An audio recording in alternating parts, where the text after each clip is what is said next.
Olá pessoal, tudo bem? Aqui é o professor Alisson Gomes e vamos iniciar agora mais uma videoaula desse canal. Vídeo hoje da seção técnicas de titulação, e a técnica de titulação que nós vamos ver hoje é a permanganometria. A permanganometria ela está inserida dentro da análise volumétrica de oxirredução e, como o nome sugere, na permanganometria nós iremos fazer medidas utilizando o permanganato, ou seja, o permanganato é o nosso titulante. O ânion permanganato ele sofre reação com 5 elétrons, sofre redução com 5 elétrons, gerando, isso tudo em meio ácido, gerando o íon manganês 2+. Essa semi-reação de redução, ela tem um potencial padrão de mais 1,51 volts, isso quando feito em meio ácido sulfúrico, 0,5 mol por litro. É uma técnica bem vantajosa que, dentre as vantagens, está além da simplicidade, o fato de o permanganato de potássio, que é o principal sal usado como fonte de permanganato, ser um oxidante forte. Então isso permite que ele possa oxidar várias espécies, e oxidando várias espécies, nós podemos utilizá-lo para determinar, para quantificar essas espécies. Uma outra vantagem interessante é que ele não necessita de um indicador, porque o permanganato ele já tem cor, ele tem uma cor roxa. Quando nós vamos gotejando ele sobre o nosso analito, à medida que essa gota vai caindo, ela vai desaparecendo a coloração porque ela vai reagindo. No momento que eu não tiver mais analito no meio, a próxima gota que cair vai manter a cor. Geralmente a cor roxa fica diluída e fica um rosa bem claro. Então ali é o final da titulação. Ok? Bom, vamos visualizar isso. Digamos que eu tenho a minha amostra nesse Erlenmeyer e eu tenho permanganato uma solução padrão de permanganato nessa bureta. Então eu iniciei a titulação. A gotinha vai caindo, não mudou de cor, continuo gotejando, gotejei, mais uma, opa, mudou de cor. Fechei a bureta, terminou minha titulação, faço a leitura de volume e realizo os cálculos. Então é assim que a gente procede na permanganometria. A principal desvantagem dessa técnica reside no fato de o permanganato de potássio não ser um padrão primário. Então não posso simplesmente pesar o sal, dissolver em água, solução padrão pronta. Não. Eu tenho, na verdade, que primeiro fazer uma filtração, porque a principal impureza do permanganato de potássio é o MnO2, o dióxido de manganês. Então eu tenho que retirar esse dióxido de manganês do meio. Geralmente eu faço uma filtração ou em lã de vidro ou um funil de placa porosa. Depois de filtrada, essa solução será padronizada com oxalato de sódio, geralmente numa titulação feita a quente. Ok? Bom, para a gente entender como usar permanganometria, vamos pegar um exemplo prático, a determinação do volume de O2 em soluções de água oxigenada. Vamos partir do seguinte exemplo teórico. Um laboratorista realiza o controle de qualidade de soluções de água oxigenada. Para tal, 10 ml da amostra foi coletada e diluída até um volume de 200 ml em balão volumétrico. Em seguida, 10 ml da solução estoque, juntamente com 75 ml de água destilada e 10 ml de solução de H2SO4 1:5, foram transferidos para um Erlenmeyer de 200.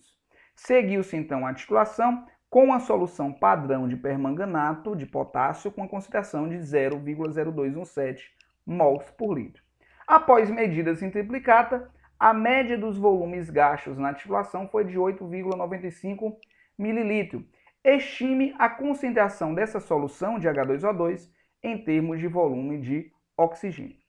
Muitos dados, então vamos ilustrar esse procedimento para a gente entender passo a passo. Inicialmente, nós temos uma solução padrão, na nossa amostra, que tem 10 ml pipetados e transferidos para um balão volumétrico e assim diluídos até 200 ml. Então aqui eu preparei minha solução estoque partindo de 10 ml da minha amostra.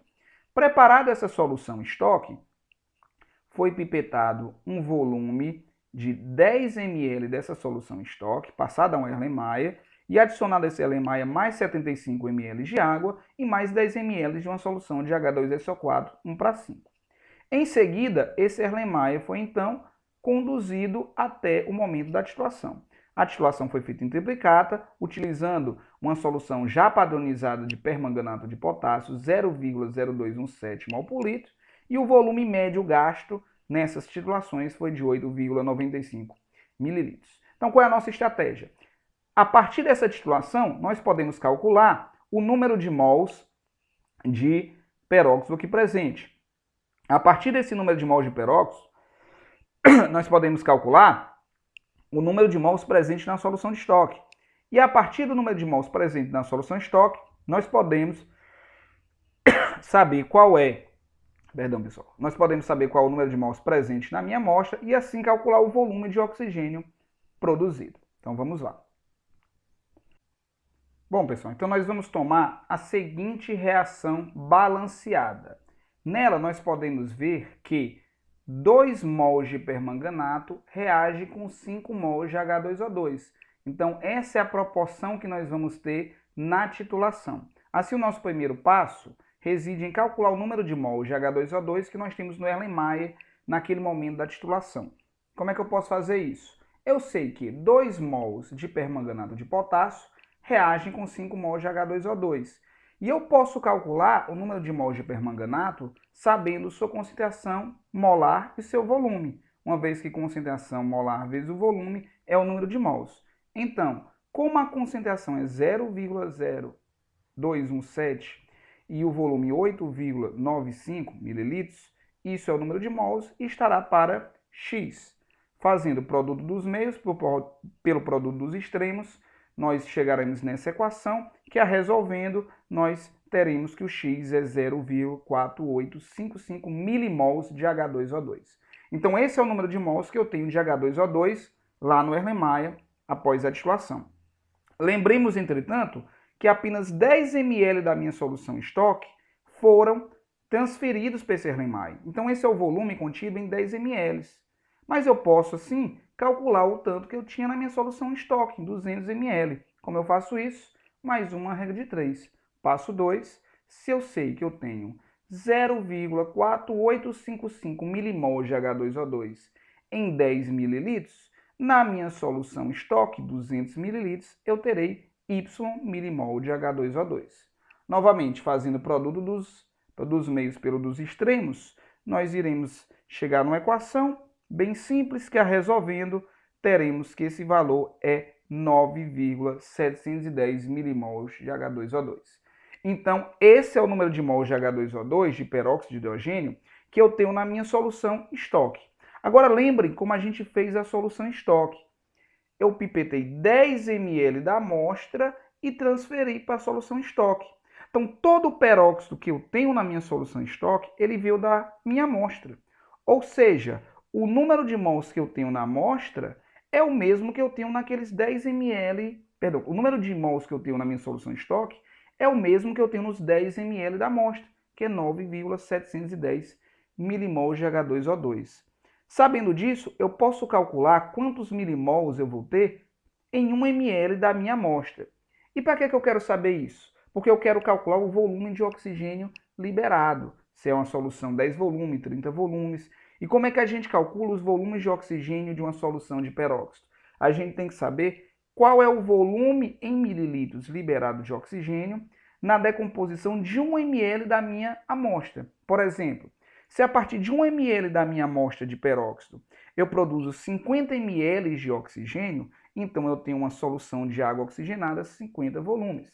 Se a partir de 1 ml da minha amostra eu libero 10 ml de oxigênio, então eu tenho uma água oxigenada 10 volumes. Então por isso que eu tenho que saber quanto de mol eu tenho em 1 ml, ok?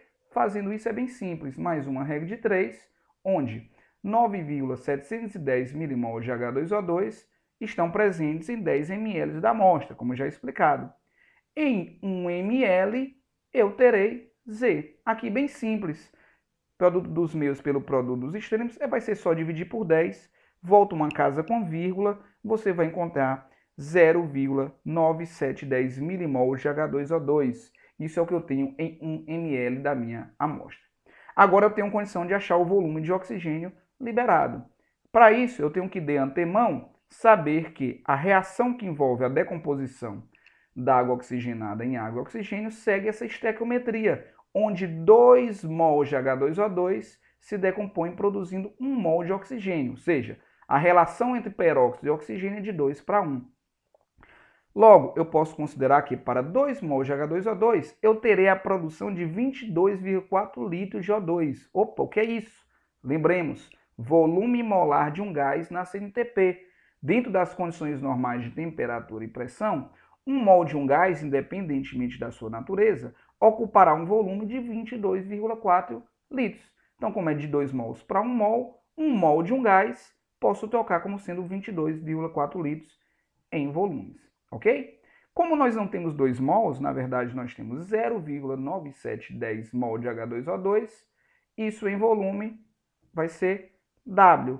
Calculando isso, nós teremos 10,88 mililitros de O2. Ou seja, eu posso dizer que vai ser liberado, a partir dessa amostra de água oxigenada, um volume de 10,8 mililitros de O2 para cada ml de H2O2 decomposto, ou seja, uma solução de H2O2, 10,88 volumes, ok? Então, gente, essa é uma aplicação prática da permanganometria. A nossa aula se encerra por aqui hoje. Qualquer dúvida, deixe nos comentários e obrigado pela atenção. Até a próxima.